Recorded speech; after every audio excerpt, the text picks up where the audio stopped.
Hello students, welcome to the Abhimanyu IAS. So target IAS 2021 में आप सभी का स्वागत है स्टूडेंट्स। जैसा कि हम लोग टारगेट IAS 2021 के सेशंस के अंदर करंट अफेयर्स को कवर अप कर रहे हैं स्टूडेंट्स अगर मैं बात करूं करंट अफेयर्स की, तो वो करंट अफेयर्स रहेंगे हमारे मार्च 2020 से लेकर अप्रैल 2021 के करंट अफेयर्स। क्लियर है? और याद रखें, प्रीलिम्स प्लस मेंस पर्सपेक्टिव से आपके करंट अफेयर बहुत ज़्यादा रोल प्ले करते हैं। इवन ऑप्शनल के अंदर भी आप लोगों को करंट अफेयर्स बहुत ज़्यादा हेल्पफुल रहने वाले हैं। क्लियर है? यानी कि हम लोग मोर देन 1 ईयर से भी ज़्यादा के करंट अफेयर्स इन सेशंस के अंदर कवर अप करेंगे। अगर मैं बात करूं स्टूडेंट्स करंट अफेयर्स की, तो अभी तक का हमने मार्च, अप्रैल, मई, जून, जुलाई, अगस्त, सितंबर, अक्टूबर को कवर अप कर लिया है और हम लोग नवंबर 2020 के करंट अफेयर्स को कवर अप कर रहे हैं। अगर मैं बात करूं लेक्चर नंबर 45 की, वो भी आपका रहेगा नवंबर 2020 के करंट अफेयर्स के बेसिस पे ही। क्लियर है? और कुछ अनाउंसमेंट भी करना चाहूँगा before starting our session. Students याद रखिए, ये सेशन की पीडीएफ डिस्क्रिप्शन सेक्शन में दिए गए लिंक में जाकर आप लोग पीडीएफ डाउनलोड कर पाएंगे। क्लियर है? बस आप लोग हमारे साथ कॉन्टिन्यूटी में बने रहें, क्योंकि मैं आपको करंट अफेयर्स के अंदर कोई भी प्रॉब्लम नहीं आने दूंगा।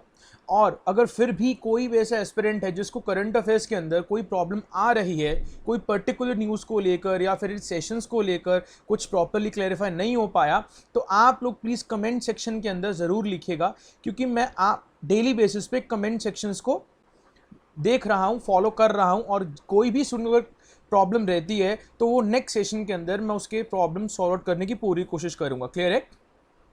तो हम लोग आज का अपना सेशन यानी कि lecture number 45 based on the November 2020 current affairs को शुरू करते हैं। और अगर मैं अपने बारे में इंट्रोडक्शन दूं तो students, myself Kanam Agrawal, I am the current affair mentor in the Abhimanyu IAS। तो लीजिए स्टूडेंट्स, आज की हमारी सबसे पहली न्यूज़ रहेगी नवंबर 2020 के बेसिस के ऊपर, that is the inauguration of the Mansar lake development plan, जो आपके लिए काफ़ी ज़्यादा इंपॉर्टेंट रहने वाली है फॉर द GS पेपर 3 के लिए, यानी कि जनरल स्टडीज पेपर 3 के लिए काफ़ी इंपॉर्टेंट रहेगी। हम लोग शुरू करते हैं इसको। तो देखिए ध्यान से क्या लिखा गया यहाँ पे कि in a move to increase the tourism in the Jammu and Kashmir, यानी कि अगर हम लोगों को जम्मू एंड कश्मीर के अंदर फिर से टूरिज्म को बढ़ाना है, क्लियर है ना, तो क्या लिखा, the union minister of the development of north eastern regions. याद रखिएगा कौन है यूनियन डेवलपमेंट मिनिस्टर हैं नॉर्थ ईस्टर्न रीजन के। उन्होंने इनॉग्रेट किया किसको? मानसर लेक डेवलपमेंट प्लान को। इंपॉर्टेंट है जी कि किसने इनॉग्रेट किया, क्योंकि इसके पीछे का मेन मोटिव क्या है। याद रखें, कोई भी न्यूज़ पढ़ते हो ना, तो हम लोग सबसे पहले फोकस क्या करते हैं कि उसका बैकग्राउंड क्या है, उसका हिस्ट्री क्या है, या फिर उसका एम और ऑब्जेक्टिव क्या है। तो मानसर लेक डेवलपमेंट प्लान का मेन ऑब्जेक्टिव क्या रहेगा? To boost, to increase the tourism in the Jammu and Kashmir. Correct है? अब देखिए क्या लिखा कि ये जो एम है, the aim and the objective of the project. अब ये जो एम आया, ये जो ऑब्जेक्टिव आ रहा है, is to enhance the tourism, यानी कि टूरिज्म को बढ़ाना है, flow in the union territory, Jammu and Kashmir और लद्दाख दोनों के लिए हो सकता है ना, and attract almost 20 lakh tourist every year. और हमारा क्या है, एक टारगेट है कि क्यों ना ये प्रोजेक्ट को, ये डेवलपमेंट प्लान को इनॉग्रेट करके हम लोग यूनियन टेरिटरी के अंदर ऑलमोस्ट 20 लाख पर ईयर का टूरिज्म बढ़ा दे Jammu and Kashmir union territory में। क्लियर है? अब क्या लिखा कि this will further increase the employment opportunity. Obvious है, अगर टूरिज्म बढ़ेगा तो बिजनेस बढ़ेगा, बिजनेस बढ़ेगा तो एम्प्लॉयमेंट बढ़ेगी। तो वो एक इनडायरेक्टली हो गया ना कि टूरिज्म से किसके ऊपर इफेक्ट आ रहा है, कि एम्प्लॉयमेंट इंक्रीज कर रही है, तो अपने आप डेवलपमेंट हो जाएगा यूनियन टेरिटरी का। तो क्या लिखा, with all religion believes and the heritage behind the Mansar Lake is also picking up its fame among the tourists with all its flora and the fauna। Clear है? Concept पे focus किया करो students. याद रखिए, अगर हम लोग यहाँ पे एक चीज देखें कि जो मानसर लेक की बात कर ली, क्या है, कहाँ पे है, देखिए मानसर लेक के लिए ये एक रहती है, सिचुएटेड है 37 kilometres from the Jammu and is fringed by the forest covered hills, यानी कि फॉरेस्ट कवर हिल से घिर रखी है, over a mile in the length by half a mile in the width, ये लेंथ और ब्रेड्थ भी बता दिया किसका, मानसर लेक का।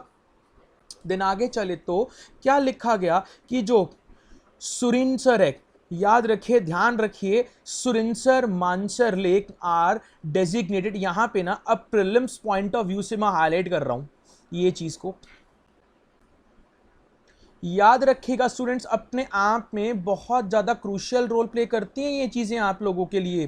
क्या कि सुरिनसर मानसर लेक है, उसको एक दर्जा दे दिया गया रामसर कन्वेंशंस की तरफ से इन द नवंबर 2005, यानी कि designated as the Ramsar convention in the November 2005। Clear है? आगे देखिए कि जो मानसर लेक है इज ऑफ इमेंस इंपॉर्टेंस, एक अपने आप में काफ़ी ज़्यादा इंपॉर्टेंस रखती है पिलग्रिमेज के तौर पे as well as the heritage point of view. ये दोनों पॉइंट्स अपने आप में प्रिलिम पॉइंट ऑफ व्यू से इंपॉर्टेंट रहने वाले हैं, याद रख लीजिएगा। क्लियर है? चलें आगे। अब देखिए रामसर कन्वेंशन क्या चीज रहती है कि जहां पे हमने पढ़ा है ना कि सुरिनसर मानसर लेक को रामसर कन्वेंशन डिक्लेयर कर दिया गया, ये क्या चीज है रामसर कन्वेंशन, हालांकि बेस रहता है बट फिर भी हम लोग पढ़ेंगे। लिखा कि जो रामसर कन्वेंशन है वो साइन किया गया था 2 फरवरी 1971 को। कब किया गया था? 2 फरवरी 1971 को। कहां पे? एक ईरान की सिटी है, that is the Ramsar city.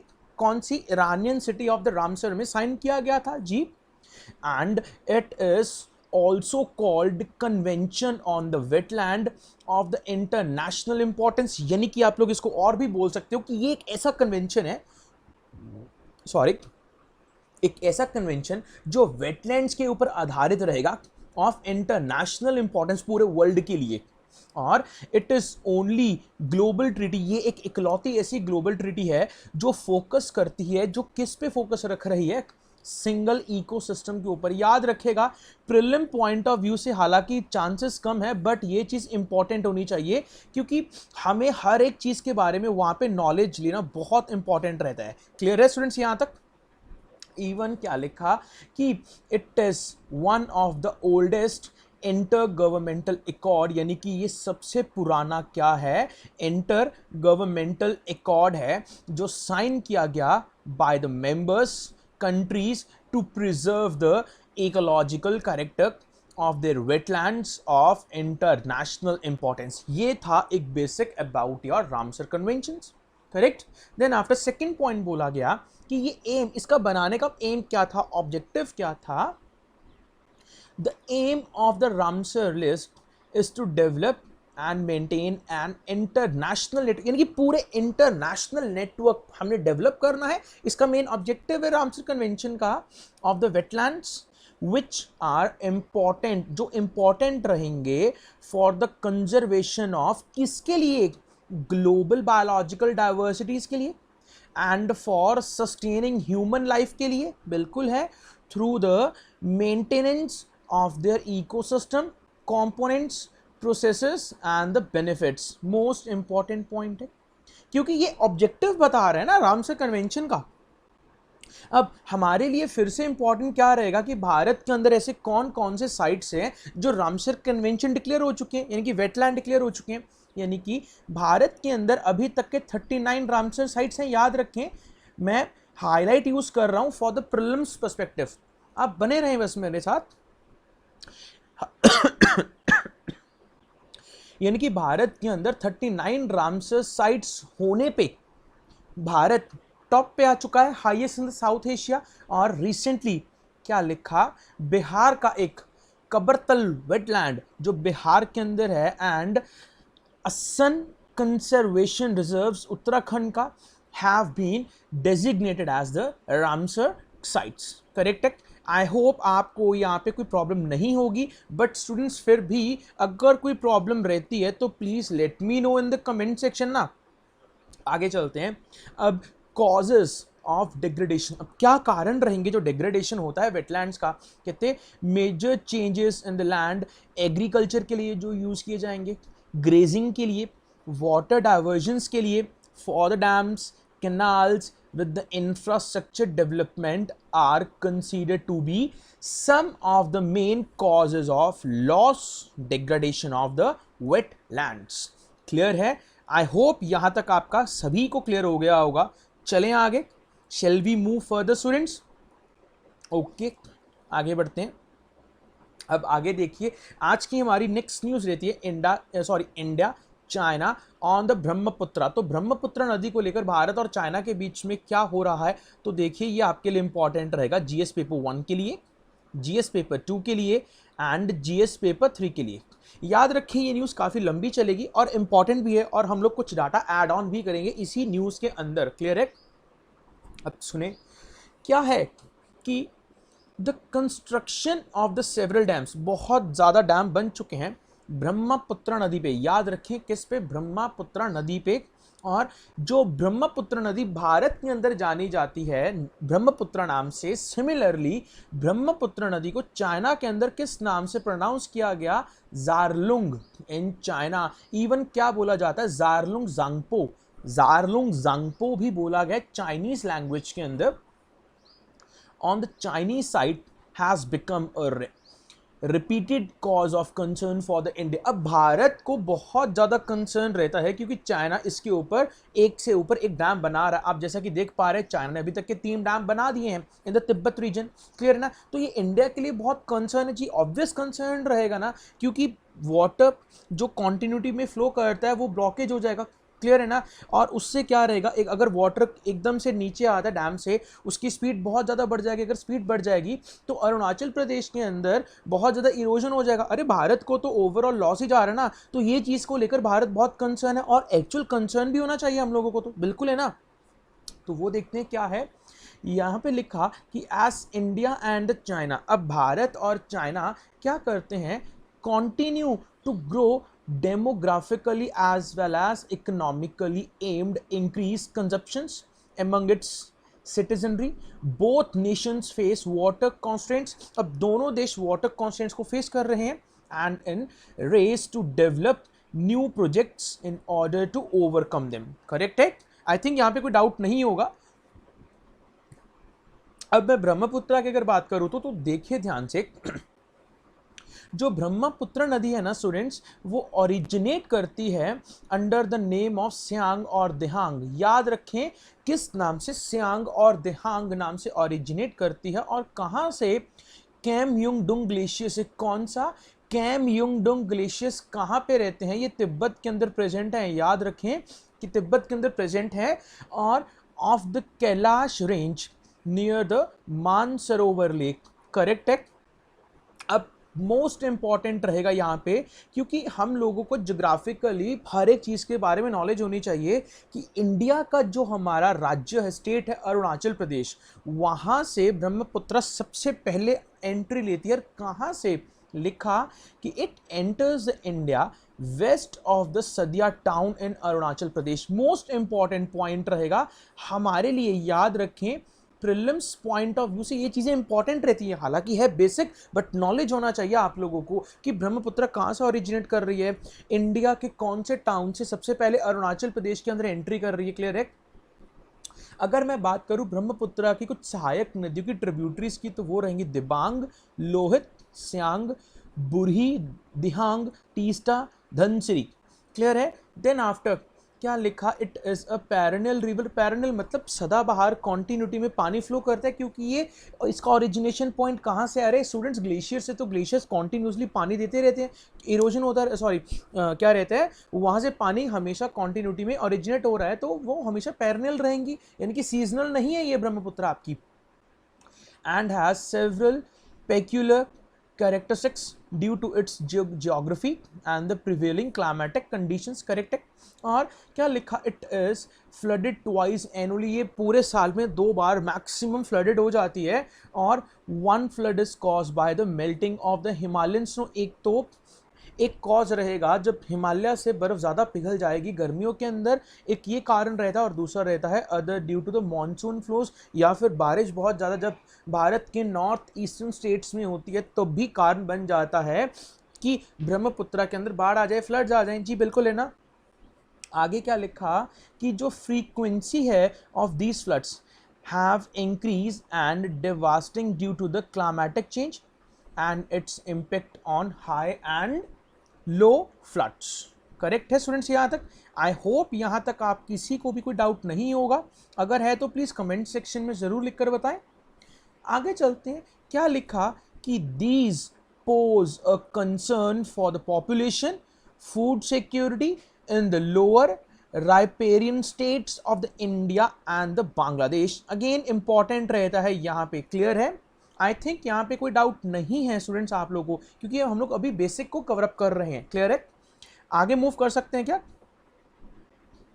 अब आगे देखिए, अब इसी न्यूज़ को लेकर क्या हो रहा है कि China is home to close to 20% of the world population. China बोलता है कि वो 20% दुनिया की पॉपुलेशन का घर है, क्योंकि मैक्सिमम वहाँ पे क्या रहते हैं ना, China is considered as the most populated country in the world, बिल्कुल है ना, and has only 7% of its water resource. और बोला गया कि वहाँ पे सिर्फ 7% ही वाटर रिसोर्सेज हैं, और which also face severe population cause by the rapid industrialization. Rapid industrialization होने के कारण चाइना के अंदर वो लोग वाटर क्राइसिस को भी फेस कर रहे हैं चाइना में।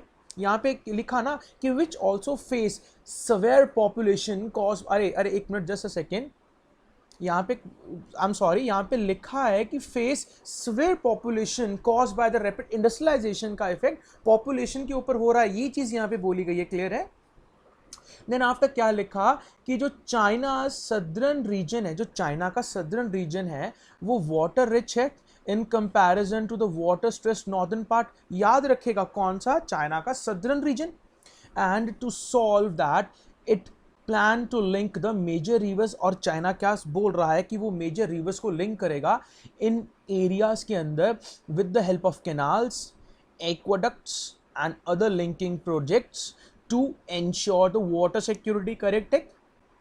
Then after, for that, China has been blocking the river like Mekong and its tributary. इसीलिए तो चाइना ने ब्लॉक कर दिया मेकोंग रिवर को और उसकी ट्रिब्यूटरीज को, affecting the south east Asian countries like Thailand, Vietnam, Laos and Cambodia. Important है यहाँ पे ये चीज़ आप लोग नोट कर लीजिए कि मेकोंग रिवर ब्लॉक की गई चाइना के द्वारा और उसकी ट्रिब्यूटरीज के द्वारा, और इफेक्ट किसको पड़ा? थाईलैंड को, वियतनाम को, लाओस को और कैम्बोडिया को। क्लियर है? ये इफेक्ट्स देखने को मिल रहे हैं हम लोगों को। इवन क्या लिखा? China being an upper riparian state in the Asia sees these projects as a continuation of its historic tributary system. Correct है? Then क्या लिखा कि the smaller states have no mean of effectively resisting or even have significant leverage in the negotiations. Clear है students यहाँ तक? चलें आगे। अब यहाँ पे देखते हैं भारत के लिए सिमिलरली कि हमारा जो भारत है 17% ऑफ द वर्ल्ड पॉपुलेशन है and the 4% of the water हमारे पास अवेलेबल है, बिल्कुल है। और क्या लिखा? It is squarely water stress. अब क्या बोला गया कि इंडिया के अंदर ज़्यादातर वाटर स्ट्रेस हमें देखने को मिल रहा है गर्मियों के अंदर in the summers. A vast majority of the urban area face water shortage. Even कुछ अर्बन एरियाज के अंदर भी हम लोगों को वाटर शॉर्टेज देखने को मिल रहा है, हम लोग फेस भी कर रहे हैं इस चीज़ को, तो जी बिल्कुल। अब क्या लिखा कि the majority of the India's population, जब भारत की मैक्सिमम पॉपुलेशन है वो कहाँ पे रिजाइड कर रही है? एक तो गंजाटिक प्लेन्स पे, यानी कि यूपी आ गया, बिहार आ गया, वेस्ट बंगाल आ गया, जी बिल्कुल, which enjoy water through the year. यहाँ पे वाटर की कोई प्रॉब्लम नहीं रहती है, बट लेकिन the southern and the western region, यानी कि जो साउथ और वेस्टर्न रीजन है हमारे भारत का, वो एक्सपीरियंस करता है harsh and the dry summers में, and the rainfall is scarce and erratic in the eastern coast. ये इंपॉर्टेंट है। यहाँ पे रीजन बताया गया, यहाँ पे कारण बताए गए कि कहाँ कहाँ पे भारत के वाटर शॉर्टेज फेस हो रहा है और कहाँ पे हमें सरप्लस वाटर इजीली अवेलेबल हो रहा है। क्लियर है ना? और आपको इसके पीछे रीजंस भी पता लगे। जी बिल्कुल, आगे बढ़ते हैं। क्या लिखा गया? N ambitious north south river linkage project has been proposed in India. Most important point of this news, याद रखें, नॉर्थ की नदियों को साउथ की नदियों के साथ इंटरलिंकेज करना है इंडिया के अंदर as well. However, it has come under criticism for the potentially disturbing fragile ecosystem. और यहां पे ये क्रिटिसाइज भी किया गया कि अगर ऐसा करते हैं तो पोटेंशियली डिस्टर्ब कर दिया जाएगा फ्रेजाइल इकोसिस्टम को, इसके इफेक्ट्स इकोसिस्टम पे देखने को मिलेंगे। क्लियर है? आगे बढ़े। Then after massive amount of silt, अब जो गंगा नदी है प्लेन एरियाज में फ्लो कर रही है, स्पीड थोड़ी सी कम हो गई तो वो डिपॉजिट क्या करती है, अरे सिल्ट डिपॉजिट करती है ना, जो नदी अपने साथ लेकर आती है, would get blocked by dams leading to the fall in the quality of the soil. अब अगर डैम बन रहा है, वाटर वहां पे स्टोर होगा, वाटर स्टोर होगा तो डिपोजिशन करेगी, कौन करेगा, रिवर करेगी। अगर डिपोजिशन वहां पे होगी तो सिल्ट डैम के इन पहले ही वहां पे डिपोजिशन हो जाएगा, जिसके कारण प्लेन एरियाज में जो फर्टाइल सॉइल है वो नहीं आ पाएगी and eventually reduction in the agriculture productivity. Again यहां पे मैं ना ही प्रीलिम्स के बारे में बात करूंगा ना ही मेंस के बारे में, ये पॉइंट कंसेप्चुअल रहेगा आप लोगों का। क्लियर है ना? कोई डाउट तो नहीं है स्टूडेंट्स आप लोगों को? आगे बढ़ सकते हैं। ओके, अब आगे देखिए आप लोग यहां पे क्या लिखा अभी इसी न्यूज़ के पर्सपेक्टिव में कि जो ब्रह्मपुत्रा बेसिन है, यानी कि ब्रह्मपुत्रा जो नदी फ्लो कर रही है उसकी जो सहायक नदी यानी कि ट्रिब्यूटरीज है, वो सारा बेसिन बना दिया ना, वो one of the world's most ecological sensitive zone में आता है। किस में आता है? मोस्ट इकोलॉजिकल सेंसिटिव जोन में आता है। अब स्टूडेंट्स, इकोलॉजिकली सेंसिटिव जोन क्या चीज़ है, हम लोग इसके ऊपर डाटा ऐड ऑन करते हैं। पहले ये पॉइंट को क्लियर कर लेते हैं। और इसको आइडेंटिफाई किया गया one of the world's 34 biological hotspots के अंडर। क्लियर है? अब हम लोग करते हैं about the ecological sensitive zones के लिए।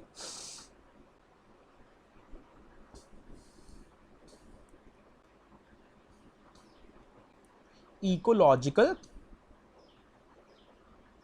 सेंसिटिव जोन्स, तो स्टूडेंट्स आप बने रहें बस हमारे साथ, तो देखते हैं क्या चीज़ है। मैं बेसिक डेफिनेशन यहाँ पे यूज़ करता हूँ आप लोगों के लिए कि जो हमारा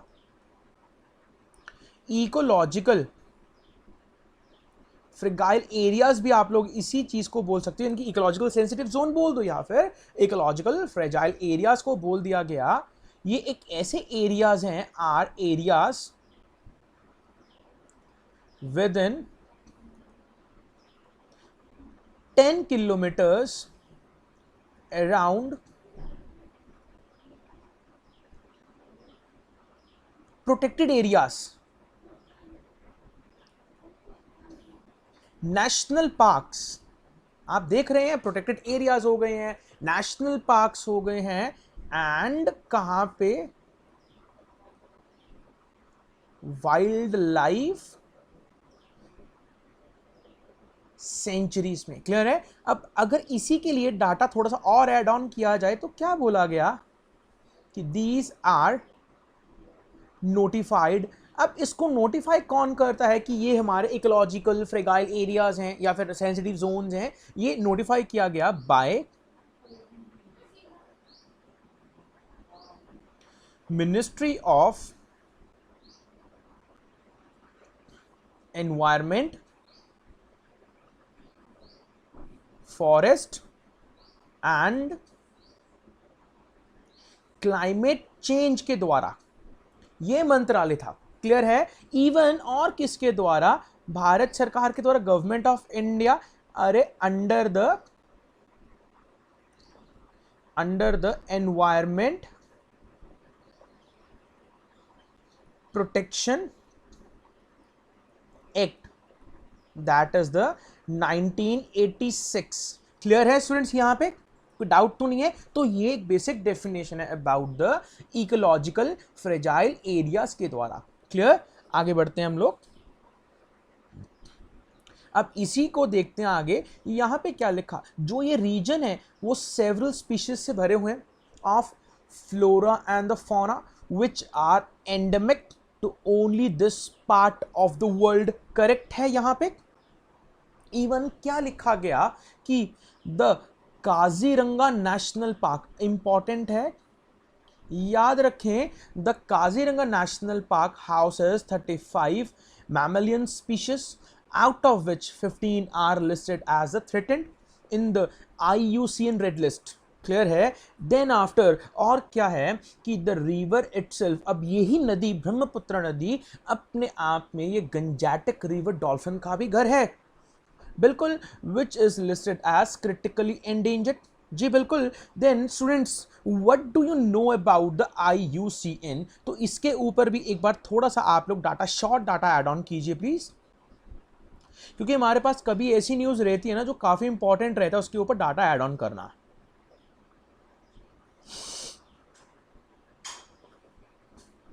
तो क्या लिखा गया कि इट इज अ मेंबरशिप, ये एक ऐसी मेंबरशिप है union uniquely composed of both government and civil societies organization। ये है आपका IUCN का, ठीक है। और अगर मैं इसी के लिए बात करूं, ये कब क्रिएट किया गया था? Created in the 1948। और स्टूडेंट्स इंपॉर्टेंट रहेगा इसका हेडक्वार्टर्स, आपको इसका हेडक्वार्टर्स कहां पे देखने को मिलता है? स्विट्जरलैंड में। क्लियर है? कहां पे रहेगा? That is in the Switzerland, correct. आगे चले।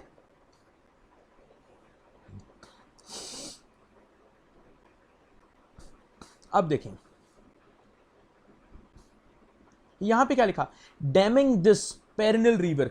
अब अगर यहां पे डैम बन जाएंगे, रिजल्ट करेगा in the water security in the era of unprecedented shifting climate patterns, correct है। Then the sheer size of infrastructure projects undertaken by the China increasingly by India possesses a significant threat to the populations living downstreams, correct है। यानी कि जो down streams में population रहते हैं उन लोगों के लिए काफी ज्यादा थ्रेट आ जाएगा ना। ये एक यहाँ पे प्रॉब्लम्स दिखाई गई हैं जी, इसी प्रॉब्लम्स को लेकर तो इंडिया कंसर्न कर रहा है ना। और क्या लिखा कि close to 1 million people live in the Brahmaputra basin in India, tens of millions further downstreams in the Bangladesh। Even India और बांग्लादेश के लिए भी ये काफी ज्यादा थ्रेट रहेगा, यानी कि वो उन लोगों के लिए जो ब्रह्मपुत्र के लो लाइंग एरियाज के अंदर रहते हैं। क्लियर है ना? यानी कि कहाँ पे? ब्रह्मपुत्र बेसिन के पास और सिमिलरली बांग्लादेश में भी। क्लियर? चलें आगे। अब देखिए यहाँ पे क्या लिखा कि there is the potential to significantly change the flow rate, correct है। और क्या लिखा? During the time of standoffs and the high tension.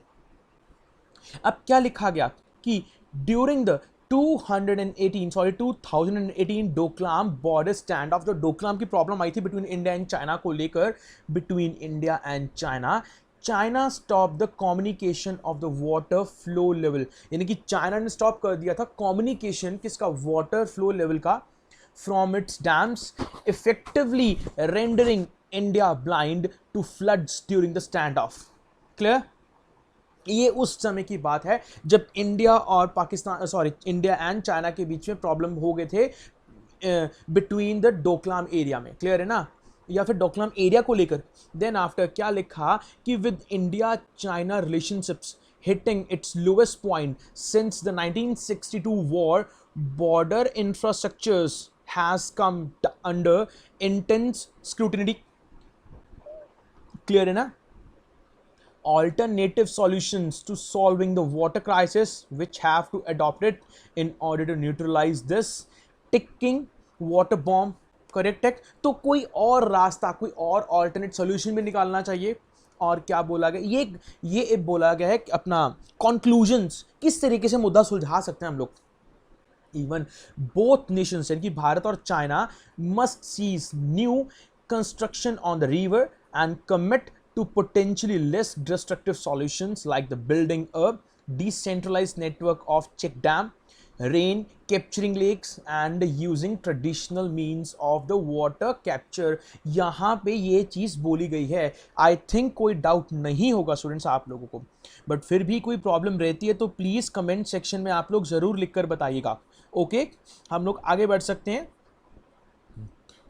तो हमारी नेक्स्ट न्यूज़ रहती है लक्ष्मी देवी टेम्पल होसला में।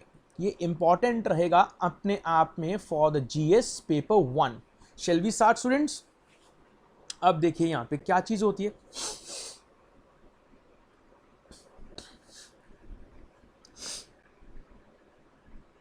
अब यहां से शुरू करते हैं कि Hoysala era idol of the goddess Kali of the Lakshmi Devi temple at Doda Gadavali Karnataka has been found damage. अरे डैमेज दिखा है वहां पे लक्ष्मी देवी जी का जो मंदिर है कहाँ पे, दोदा गाड़ावली जो कर्नाटका के अंदर है, वहां पे डैमेज देखने को मिला है। ये क्या चीज है? ये है Hoysala era idol of goddess Kali ji का। क्लियर? देन आफ्टर क्या बोला गया कि जो लक्ष्मी देवी टेम्पल है वो बिल्ड किया गया किसके द्वारा? By the होयसलास in the year 1114 CE during the rule of king। कौन थे उस टाइम पे? That is your Vishnuvardhana. Vishnuvardhana, clear है? ठीक है ना? होयसलास के द्वारा बनाया गया था। देन आफ्टर क्या लिखा गया? जो बिल्डिंग मटेरियल है, यानी कि जो ये होयसला टेम्पल को बनाने के लिए जो बिल्डिंग मटेरियल यूज किया गया, that is your chloritic schist more commonly known as the soapstone. याद रखें, यानी कि सोपस्टोन क्या चीज रहती है? The soft rock. ठीक है? और क्या बोला यहां पे? ये चीजें इंपॉर्टेंट रहेंगी प्रीलिम पर्सपेक्टिव से। स्टूडेंट्स याद रखें, ये पहले दो पॉइंट्स हमारे लिए इंपॉर्टेंट है प्रीलिम पॉइंट ऑफ व्यू से। अब अगर मैं बात करूं, the temple does not stand on a जागती, यानी कि एक प्लेटफॉर्म रहता है, ठीक है ना? A feature which became popular in the later Hoysala temples के अंदर। ठीक है ना? ये आपका आर्ट एंड कल्चर में काफी इंटरेस्टिंग टॉपिक भी है ये वाला। और क्या लिखा? The temple is a chatushkuta construction. कौन सा है? It is a chatushkuta construction, यानी कि जिसके अंदर 4 श्राइन्स होंगे और एक टावर रहेगा, और जो टावर है are in the Kadamba Nagara style. कौन सा स्टाइल आ गया है? नगारा स्टाइल आ चुका है। यहाँ पे आर्ट एंड कल्चर पर्सपेक्टिव से इंपॉर्टेंट रहेगा स्टूडेंट्स, याद रखें ये चीज आप लोगों के लिए इंपॉर्टेंट रहेगी। क्लियर है? अब आगे चलते हैं। तो जो मंतपा है is open and the square, वो ओपन होगा और स्क्वायर में होगा ना, शेप स्क्वायर होगा उसका। और इसका कारण क्या है? The reason of square plan is to presence of shrines on all the 4, यानी कि चारों तरफ से श्राइन्स अंदर आ सकते हैं। हम लोग बोलते हैं ना कि चारों दिशाओं से ये मंदिर खुला है, ईस्ट वेस्ट नॉर्थ साउथ। जो चीज ट्रेडिशंस के लिए है वो चीज यहाँ पे शो की गई है ना, ऑफ द मंतपा। और there is a separate 5th shrine of the Bhairava and avatara of the lord Shiva. ठीक है ना? भगवान शिव जी का जो दूसरा अवतार था उसके बारे में भी यहाँ पे बात की गई है।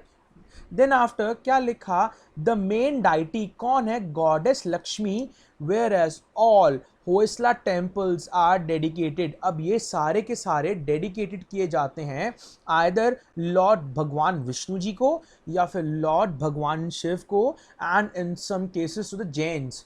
ठीक है ना? कोई डाउट तो नहीं है? अगेन प्रीलिम पर्सपेक्टिव से ये चीज आपके लिए इंपॉर्टेंट रहती है स्टूडेंट्स। क्लियर है? आई होप आपको डाउट नहीं होगा। स्टूडेंट्स अगर डाउट रहता है ना तो प्लीज कमेंट सेक्शन में जरूर लिखिएगा इसके बारे में। और मैं फिर से रिपीट कर देता हूं उन नए लर्नर्स के लिए जो पहली बार मेरा सेशन देख रहे हैं कि ये सेशन की पीडीएफ आपको डिस्क्रिप्शन सेक्शन में दिए गए लिंक से आप लोग डाउनलोड कर पाएंगे इजीली। ओके, आगे बढ़ते हैं। अब यहाँ पे देखिएगा आप लोग कि the archaeological survey of India ASI जो मॉन्यूमेंट्स देख रहा है and is also among the monuments propose for the UNESCO's world heritage site. Clear है? और जो मैंने यहाँ पे पिक्चर यूज किया, this is your Lakshmi Devi temple. ठीक है ना? देन क्या लिखा कि it is the building style. ये एक बिल्डिंग स्टाइल है जो डेवलप्ड किया गया किसके रूल के दौरान? Under the ruler of the होयसलास and is mostly concentrated in the southern Karnataka. अरे रूलर कौन था? रूलर था आपका दैट इज योर विष्णुवर्धना। क्लियर है, कौन से? विष्णुवर्धना, करेक्ट है। आगे बढ़ सकता हूं मैं, कोई डाउट तो नहीं है आप लोगों को? अब आगे देखिए यहां पे क्या लिखा है कि the Hoysala temples are sometime called, अब कभी कभी इसको और भी क्या बोल सकते हैं हम लोग, हाइब्रिड या फिर और the Vesara, as their unique style seems. अब इसका जो यूनिक स्टाइल है वो क्या दर्शाता है? नाइदर कंप्लीटली द्राविड़ा नॉर नगारा, यानी कि ये पूरा कंप्लीटली, ना तो पूरा कंप्लीटली द्राविड़ा स्टाइल में है और ना ही नगारा स्टाइल में, बट समवेयर इन बिटवीन, यानी कि इन दोनों स्टाइल्स के बीच में रहता है लक्ष्मी देवी जी का टेम्पल। क्लियर है, बहुत इंपॉर्टेंट रहते हैं इस चीजें, ये चीजें काफी ज्यादा क्रक्स लेकर आती हैं। यही तो क्रक्स है न्यूज़पेपर का, यही तो क्रक्स है हमारी इस न्यूज का। क्लियर है ना, जो सिविल सर्विसेज में बहुत इंपॉर्टेंट रोल प्ले करेगी। चलिए आगे। तो अब आगे देखिए क्या लिखा कि they are easily distinguishable from other medieval temples, यानी कि आप लोग ये मंदिर को दूसरे मेडिवल टाइम के मंदिरों से इजीली डिस्टिंग्विश कर सकते हो ना। बिल्कुल है, by their highly original star like ground plans and a profusions of the decorative carvings. Clear, most important point है यहाँ पे। अरे इसका डिफरेंस बता दिया ना, सॉरी डिफरेंस नहीं, इसका फीचर बता दिया कि ये मेडिवल टेम्पल से किस तरीके से अलग है। करेक्ट है ना, आगे बढ़े।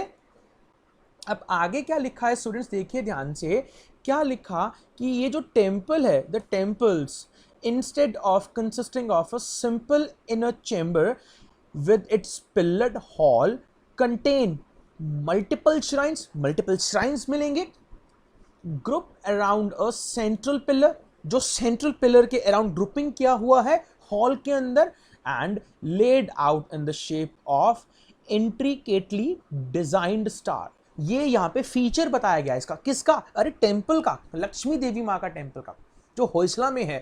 ठीक है, आगे चलें। अब क्या लिखा कि the most characteristic feature of this temple, अब इसका सबसे बड़ा कैरेक्टरिस्टिक क्या है इस टेम्पल का, is that they grow extremely complex with so many projecting angles. ये बहुत ही कॉम्प्लेक्स है क्योंकि इसके अंदर काफी ज्यादा प्रोजेक्टिंग एंगल्स देखने को मिल रहे हैं। क्लियर है, और emerging from the previously straightforward square temple। Correct है स्टूडेंट्स यहाँ पे, that the plan of these temples start looking like a star, यानी कि इसका जो मंदिर बनाने का जो बेसिक था वो क्या था कि ये जो मंदिर है it look like a star। ठीक है ना, and is thus known as the stellate plan. Important, कौन सा प्लान है? This is a stellate plan. अरे याद रखेगा, इसी तरीके का तो हमें पेपर में पूछते हैं, स्टीलेट प्लान। क्यों? क्योंकि ये जो प्लान है, ये temple starts looking like a star. याद रखेगा, ये अपने आप में बहुत ज्यादा क्रूशियल रोल प्ले कर रहे हैं। लास्ट वाला पॉइंट ये स्लाइड का। क्लियर, बढ़े आगे, चल सकता हूं मैं।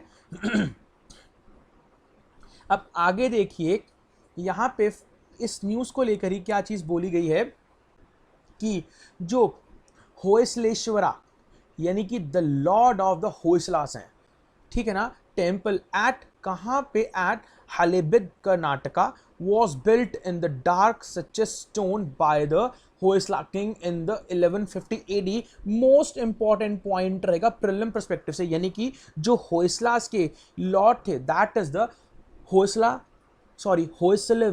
होयसलेश्वरा टेम्पल है। कहां पे? कर्नाटका के हालेबिद में, और वो बनाया गया डार्क सचेस्ट स्टोन का by the Hoysala king in the 1150 AD में। क्लियर, देन ये हम लोग किसकी बात कर रहे हैं? ये कुछ इंपॉर्टेंट टेम्पल्स की बात कर रहे हैं जो लक्ष्मी देवी टेम्पल जी के साथ रहते हैं, या फिर साउथ के जो फेमस टेम्पल्स रहते हैं। ये तीनों पॉइंट्स अपने आप में बहुत इंपॉर्टेंट रहेंगे, याद रखें। फिर हमारे पास एक टेम्पल है, that is the Chennakeshava temple, that is the Chennakeshava temple, यानी कि कहां पे है? एट सोमनाथपुर, अगेन कर्नाटका में। वो किसके द्वारा बनाया गया? नरसिम्हा III के द्वारा बनाया गया था इन 1268 AD। कब बनाया गया? 1268 AD में बनाया गया था। क्लियर है स्टूडेंट्स यहाँ पे? Okay, shall we start further. अब आगे देखिए क्या लिखा गया कि जो केशवा टेम्पल है, याद रखिए कौन सा केशवा टेम्पल, कहां पे, at Belur Hassan district of Karnataka, यानी कर्नाटका में तीन फेमस टेम्पल हो गए। एक कौन सा, एक हो गया होयसला होयसलेश्वरा, एक हो गया चेन्ना केशवा, एक हो गया केशवा टेम्पल। जो केशवा है वो है आपका बेलूर हसन डिस्ट्रिक्ट ऑफ कर्नाटका में। वो किसके द्वारा बनाया गया, वो बनाया गया विष्णुवर्धना। यानी कि आप यहां पे इंपॉर्टेंट है, विष्णुवर्धना ने एक तो केशवा टेम्पल को बनाया था, बिल्कुल है ना, और एक कौन सा बनाया, लक्ष्मी देवी टेम्पल। याद रखें दोनों टेम्पल किसके द्वारा बनाए गए, बाय द किंग विष्णुवर्धना, करेक्ट। अब होयसलास के बारे में भी आप थोड़ा सा पढ़ लें। क्या है कि during the 12th and the 13th century, यानी कि 12वीं और 13वीं सदी में जो होयसलास ऑफ कर्नाटका थे, grew to the prominence in the south India, जी बिल्कुल, and became the most important patron centre at the Mysore, correct है स्टूडेंट्स यहाँ पे। देन क्या लिखा, ये जो थे होयसलास, इन्होंने राज किया, इनकी रूल किया almost all the present day Karnataka, यानी कि अगर आज के कर्नाटक की बात कीजिए तो मैक्सिमम यहाँ पे इन लोगों ने राज किया, रूल किया था होयसलास ने, बिल्कुल। और उस टाइम पे इनका कैपिटल कहां पे था, बेलूर में। कहां पे, बेलूर। यहां पे ही तो केशवा टेम्पल बनाया गया था जी, बाय द विष्णुवर्धना। और यही विष्णुवर्धना जी ने लक्ष्मी देवी मां का टेम्पल भी बनाया था, विच वॉज लेटर। अब बेलूर से शिफ्ट करके कहां पे ले गए थे ये, हालेबिदु में, हालेबिदु, ठीक है। Then after the period was an important era for the growth of art, architecture and the religion in the south India. ये स्लाइड बहुत ज्यादा इंपॉर्टेंट रहेगी, मैं एक पॉइंट नहीं बोलूंगा, मैं बोलूंगा पूरी की पूरी स्लाइड प्रिलिम पर्सपेक्टिव से बहुत ज्यादा इंपॉर्टेंट रहने वाली है। क्लियर है स्टूडेंट्स, आगे बढ़ते हैं। अब आगे चलिए, तो स्टूडेंट्स आज की हमारी नेक्स्ट न्यूज क्या रहेगी, that is your Sentinel-6 satellite. कहां, that is your Jason CS mission, important रहेगा फॉर द GS पेपर 3 के लिए। क्लियर है, शेल वी स्टार्ट। अब देखिए ध्यान से क्या है इस न्यूज के पर्सपेक्टिव में। तो देखिए, एक तो लिखा कॉपरनिकस Sentinel-6, कौन सा, कॉपरनिकस Sentinel-6 माइकल फ्रेलिक सैटेलाइट। ये लॉन्च किया गया कहां से, from the Vandenberg air force base in the California. Vandenberg air force station से इसको लॉन्च किया गया कैलिफोर्निया से, अबॉर्ड अ SpaceX Falcon 9 रॉकेट। अब स्टूडेंट्स यहां पे एक चीज मैं आपसे थोड़ा डाटा ऐड ऑन करवाऊंगा अबाउट द SpaceX, देख लीजिएगा, इंपॉर्टेंट रहेगा। ये एक वैसे कंपनी रहती है, दैट इज अ SpaceX। देखिए SpaceX, just a second,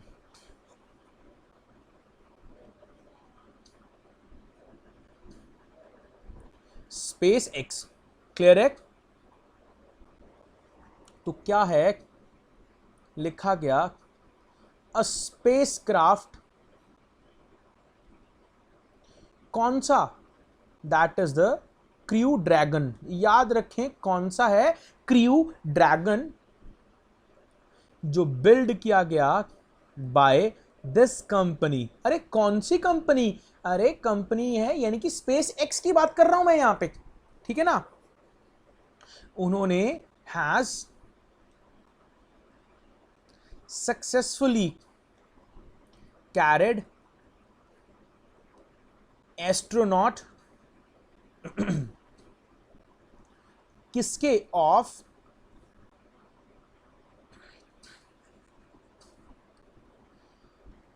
astronauts of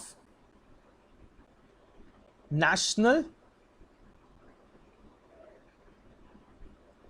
Aeronautics and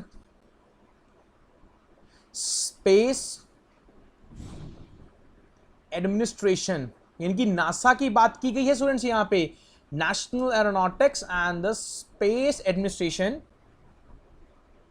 NASA, at the, कहां पे, at the international space station. तो ये मैंने यहाँ पे, आप लोग यहाँ बोल सकते हो कि मैंने एक स्पेस एक्स का अचीवमेंट दिखाया है यहाँ पे। क्लियर है? चले आगे। अब देखिए क्या लिखा इसी न्यूज के पर्सपेक्टिव में, देखिए ध्यान से कि जेसन सीएस मिशन यानी कि सेंटिनल-6 सैटेलाइट एक पार्ट है इस मिशन का जो डेडिकेट करता है टू मेजरिंग द चेंजेस, जो चेंजेस को मेजर करना है किसके अंदर, in the global sea level में, यानी कि सी लेवल को जो हमने मेजर करना है। और ये मिशन को हमने क्या बोला, Jason continuity of service, that is the Jason CS mission. याद रखें किसके लिए आधारित है, समुद्र के लेवल पे, किसके लिए, सी लेवल के लिए। क्लियर है स्टूडेंट्स? अब ये मिशन का मेन ऑब्जेक्टिव क्या है, हमने मेजर करना है हाइट ऑफ द ओशंस को। कैसे करेंगे, सी के बिल्कुल फ्लोर से, जी बिल्कुल, जहां से ओशियनिक क्रस्ट शुरू होती है, सीमा शुरू होती है, which is key component in understanding how the earth's climate is changing. जी बिल्कुल। अगर मैं इसके कंपोनेंट्स की बात करूं तो इसके अंदर दो सैटेलाइट्स हैं, एक रहेगी आपकी सेंटिनल-6 और दूसरा रहेगा Sentinel six B, to be launched in the 2025, यानी कि 2025 में लॉन्च किया जाएगा। दो सैटेलाइट्स होंगी, सेंटिनल-6 एंड द सेंटिनल-6B। करेक्ट? आगे बढ़े। अब ये ज्वाइंट कोलैबोरेशन है, अरे इंपॉर्टेंट अब रहेगा किस किस का, एक तो रहेगा यूरोपियन स्पेस एजेंसी ईसा का, देन आफ्टर नासा का यानी कि national aeronautics and the space administration NASA, उसके बाद European organisation for the exploitation of meteorological satellite, that is the EUMETSAT, बिल्कुल है ना। Then after the USA's National Ocean and the Atmospheric Administration यानी कि NOAA. Then after European Union EU का, and with the contribution from the France National Center for the Space Studies, that is the CNES. Correct है? तो ये आपके सामने है joint collaboration इन सभी का। Clear students? चलें आगे। अब आगे देखिए यहां पे क्या चीज दिखाई गई है, क्या चीज शो की गई, आप खुद देखें यहां पे कि ये जो सैटेलाइट है सेंड कर रही है पल्सेस को टू द अर्थ सरफेस पे and measure how long they take to return it. तो ये पल्सेस को ट्रांसमिट करेगी और देखेगी कितनी देर में वापस आते हैं, और which help in measuring the sea surface height, और यही हेल्प कर देगी जो समुद्र का सतह है वहां से सरफेस तक कितना गहराई रहती है, फिर कितनी हाइट रहती है, किसकी, सी की। बिल्कुल इंपॉर्टेंट रहेगा ज्योग्राफिकल एस्पेक्ट से। और ये पॉइंट उन स्टूडेंट्स के लिए भी बहुत इंपॉर्टेंट जिनका ज्योग्राफी ऑप्शनल रहेगा। याद रखें सिर्फ ऑप्शनल वालों के लिए मैं बात कर रहा हूं। क्लियर है ना? इवन जीएस के अंदर भी कुछ पॉइंट पूछ सकते हैं, बट ऑप्शनल के लिए काफी इंपॉर्टेंट रहेगा। क्लियर है? ओशियोनोग्राफी के अंदर और क्या बोला गया, अब आगे देखिए, it will also measure water vapour along with the path and find its positions using the global positioning system यानी कि GPS and ground based lasers। Correct है? देन अब आगे बढ़ते हैं। लिखा गया कि एज पर द नासा, अब नासा के अकॉर्डिंग क्या है, this will help in monitoring the, अरे ये हेल्प करेगा मॉनिटर करने में किसको, क्रिटिकल चेंजेस में जो ओशंस करंट्स में आते हैं, हीट स्टोरेज के अंदर देखे जाते हैं, only from the space by measuring height of the sea surface. Again important है ये चीज, हमारे लिए मेंस पॉइंट ऑफ व्यू से बहुत इंपॉर्टेंट रहेगा स्टूडेंट्स। करेक्ट है? और क्या बोला कि this will in turn help in forcing the effects of changing oceans on the climate. Correct? चलें आगे, कोई डाउट तो नहीं है स्टूडेंट्स यहां तक? आगे बढ़ते हैं।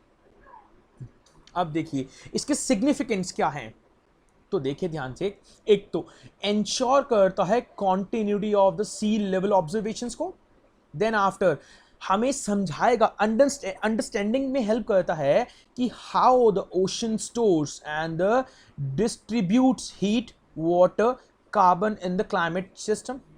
करेक्ट है? आगे क्या लिखा गया, ये और किस चीज को स्टूडेंट सपोर्ट करता है, तो देखिए ध्यान से, ये सपोर्ट करता है ऑपरेशनल ओशियोनोग्राफी को। जी बिल्कुल, by providing improved forecast of the ocean currents, winds and the waves conditions. Clear? आगे अगर आगे देखा जाए, ये और भी इंप्रूव कर रहा है किसको? शॉर्ट टर्म फोरकास्टिंग्स को, फॉर द वेदर प्रिडिक्शंस, हम लोग वेदर की प्रिडिक्शंस कर सकते हैं, एंड लॉन्ग टर्म फोरकास्टिंग किसके लिए? For the seasonal conditions like El Nino and the La Ninos, यानी कि एल नीनो और लानिना के भी कंसेप्ट में हेल्प मिलेगी। जी बिल्कुल है ना। आगे बढ़िए, आगे क्या लिखा? अदर सैटेलाइट्स जिसके अंदर ज्वाइंट मिशन है नासा का एंड सेनेस का, that have been launch since 1992 to track the changes in the oceans. Important है, ये फिर से इंपॉर्टेंट रहेगा। ज्वाइंट मिशन नासा का और सीएनईएस का 1992 से जो लॉन्च किया गया है, जो ट्रैक कर रहा है समुंदर को, ओशंस को ऑन द ग्लोबल स्केल, जो इंक्लूड करता है टॉपिक्स यानी कि Poseidons, Jason 1, OST and Jason 2 among others. ये सैटेलाइट्स के बारे में डिटेल लिखा गया है यहाँ पे। क्लियर है स्टूडेंट्स यहाँ तक? Shall we start further? हम लोग आगे चल सकते हैं ना? कोई डाउट तो नहीं यहाँ पे आप लोगों को? ओके, मैं आगे बढ़ता हूं। अब आगे यहाँ पे क्या लिखा देखिए ध्यान से। हमारी आज की नेक्स्ट न्यूज फिर क्या रहेगी आप लोगों के लिए, देखिए ध्यान से। तो हमारी नेक्स्ट न्यूज रहती है India's assistance to the Afghanistan, और ये आपके लिए इंपॉर्टेंट रहेगा my dear students for the GS paper 2 के लिए। क्लियर? स्टार्ट करता हूं मैं यहाँ पे। क्या बोला गया कि अफगानिस्तान के अंदर जो 2020 में कॉन्फ्रेंस हुआ कि भारत अनाउंस करता है 150 प्रोजेक्ट्स को अफगानिस्तान के अंदर, जिसकी टोटल कॉस्टिंग रहती है 80 मिलियन यूएसडी डॉलर्स की। क्लियर? इवन याद करिए, हमने कुछ सेशंस पहले एक ऐसा रिलेशन पढ़ा था जिसके अंदर हमने इंडिया और अफगानिस्तान के अपकमिंग और करंट और पास्ट प्रोजेक्ट्स का एक डिटेल लिखा था, और वहां पे देखा भी था हम लोगों ने। क्लियर है ना? तो आज बढ़ते हैं। क्या लिखा कि जो अफगानिस्तान प्रेसिडेंट है, official from the united Nations and the European Union's officials besides representatives of the other country attend the conference। तो इस कॉन्फ्रेंस के अंदर कौन कौन प्रेजेंट था? यूएन, ईयू और अदर कंट्रीज के रिप्रेजेंटेटिव्स। जी बिल्कुल। और क्या लिखा कि also the USA has decide, अब यूएसए ने क्या डिसाइड कर लिया? To reduce its troop presence. USA ने अपना ट्रू प्रेजेंस अफगानिस्तान के अंदर कम कर दिया है ना, to about 2500 by the January 2021। Correct है? चलें, यहां पे ना इंडिया और अफगानिस्तान का एक रिलेशन को समझाया गया है, और बहुत इंपॉर्टेंट रहेगा ये हमारे लिए। और क्या बोला कि Bharat, India will launch phase 4 of high impact community development projects. कौन सा? अरे फेज 4 का, जिसके अंदर इंक्लूड किया गया 150 प्रोजेक्ट्स, जो अभी हमने डिस्कस किया, प्राइसेस को भी। और क्या लिखा कि it has signed an agreement for building the शहतूत डैम। इंपॉर्टेंट रहेगा जी, कौन सा? शहतूत डैम को लेकर, which would provide safe drinking water to the 2 million residents of the Kabul city। यानी कि काबुल सिटी के जो रेजिडेंट्स हैं उन लोगों को सेफ ड्रिंकिंग वाटर मिलेगा with the help of the शहतूत डैम। क्लियर है? कोई डाउट तो नहीं है यहाँ पे? आगे बढ़ते हैं। और ये न्यूज़ काफ़ी इंटरेस्टिंग भी रहेगी स्टूडेंट्स, याद रखें। अगर यहाँ पे थोड़ा सा फोकस किया जाए, ह्यूमन असिस्टेंस कितना है यहाँ पे, मोस्ट इंपॉर्टेंट यहाँ पे देखें, जो Indira Gandhi institute of child health बनाया गया अफगानिस्तान में, इकोनॉमिक डेवलपमेंट के अंदर क्या लिखा कि जो भारत और अफगानिस्तान ने क्या हो गया, ट्रेड को लेकर बढ़ाएगा। बिल्कुल है ना? और high impact community development projects किए गए। क्लियर? और यहाँ पे इंपॉर्टेंट, अरे 218 किलोमीटर का जो रोड बनाया गया जरांज से दिलारमन तक, to help move good services to the Iran border. ठीक है ना? कोई डाउट तो नहीं है? अरे किसकी बात कर रही? चब्बार पोर्ट की बात कर ली है यहाँ पे। इवन अगर इलेक्ट्रिसिटी प्रोडक्शन के लिए भी देखा जाए तो 220 किलोवाट डायरेक्ट करंट ट्रांसमिशन है। कहाँ तक? चिमतला तक सब स्टेशन। और इंडिया अफगानिस्तान फ्रेंडशिप डैम कौन सा? सलमा डैम। ठीक है? अब भारत और भी हेल्प करता है नया पार्लियामेंट बनाने में अफगानिस्तान का, छब्बार पोर्ट डेवलपमेंट आ गया। ये इसके लिए इंपॉर्टेंट है, ये इसके लिए इंपॉर्टेंट है, याद रखें। डायरेक्ट एयर फ्रेट कॉरिडोर शुरू कर दिया गया है। 3500 Afghans undergoing various trainings in the India. 1000 scholarships को शुरू कर दिया। 500 Indian technical economic cooperation slots to Afghanistan annually to strengthen its administration and the governance. Again important है, कोई डाउट तो नहीं यहाँ पे। चले आगे हम लोग। अब देखिए क्या लिखा है यहाँ पे स्टूडेंट्स कि जो भारत डेवलपमेंट कर रहा है कुछ प्रोग्राम्स को अफगानिस्तान के अंदर, वो फोकस करते 5 पिलर्स को। और कौन कौन से ये इंपॉर्टेंट रहेंगे। एक तो नंबर 1 रहेगा आपका लार्ज इंफ्रास्ट्रक्चर प्रोजेक्ट्स। सेकंड रहा human resource development and the capacity building, जी बिल्कुल। थर्ड कौन सा रहा, ह्यूमैनिटेरियन असिस्टेंस, जी। Then after high impact community development projects, okay. और fifth one is your enhancing trade investment through air and the land connectivity। और ये रहे 5 पिलर्स जो भारत डेवलपमेंट प्रोग्राम्स कर रहा है अफगानिस्तान के लिए के अंदर। क्लियर, कोई डाउट तो नहीं है यहाँ पे। बढ़े आगे। अब क्या लिखा कि सिंस 2001 से भारत ने कमिट किया कि $3 बिलियन का toward rebuilding and the reconstruction of Afghanistan. Correct.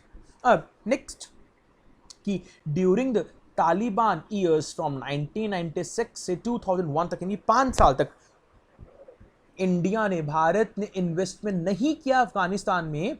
और Chabahar port in Iran which provide alternate connectivity to the Afghanistan. और छब्बार पोर्ट था alternate route for the India to connect with the Afghanistan. Correct है। चलें। देन पैंडेमिक सपोर्ट के दौरान क्या हुआ, इंडिया ने सेंड किया more than 20 tons of medicine, other equipments and transport 75,000 tons of wheat to the Afghanistan to address the कोविड-19 challenges. बहुत इंपॉर्टेंट है जी अपने यहाँ पे। करेक्ट है।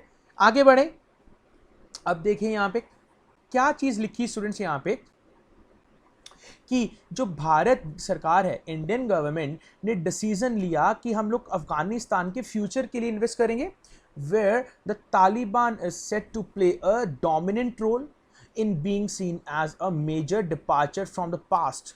और इंडिया ने पार्टिसिपेटेड किया in the commencement ceremony of the intra Afghanistan talks in the Doha in the September 2020, जहां पे वे 21 तालिबान टीम मेंबर्स प्रेजेंट थे। और it reflect India's realisations of ground realities and shifting sands in the Kabul power structure.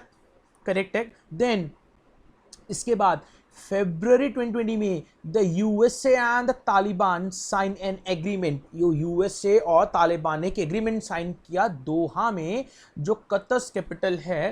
According to it कि USA would withdraw all it's troops from the Afghanistan in the 14 months and would also release Taliban prisoners held captive by the Afghan government.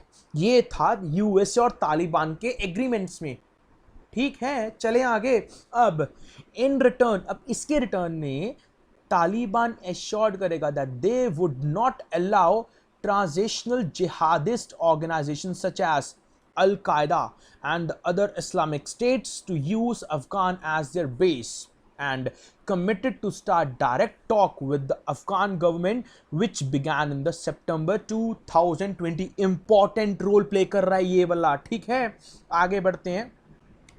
अब देखिए यहाँ पे क्या लिखा कि with the USA leaving at such a crucial points, ठीक है ना, it not only deprive Afghan forces of support they need, particularly air power, affect their morals। correct है। then after क्या बोला गया, the North Atlantic Treaty Organization ने commitment किया to funding the Afghan troops for the 4 more years by the North Atlantic Treaty Organization ने commitment किया कि हम लोग फंड प्रोवाइड करेंगे 4 सालों के लिए अफगान की ट्रूप्स को।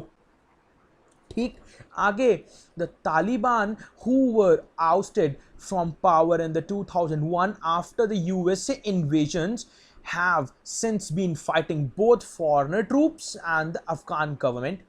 करेक्ट है। अब क्या लिखा कि it now control more than half of the country and contest the whole of it.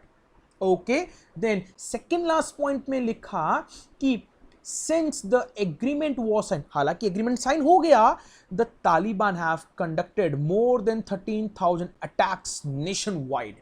और according to the united nations assistance mission in Afghanistan, जो था आपका UNAMA, UMAMA report in the 2020 अक्टूबर में, मतलब अक्टूबर 2020 में जो रिपोर्ट आया कि nearly 6,000 Afghan civilians were killed in the first 9 months of the year and 45% of the death were the Talibans। तो ये एक डाटा था। क्लियर है स्टूडेंट्स?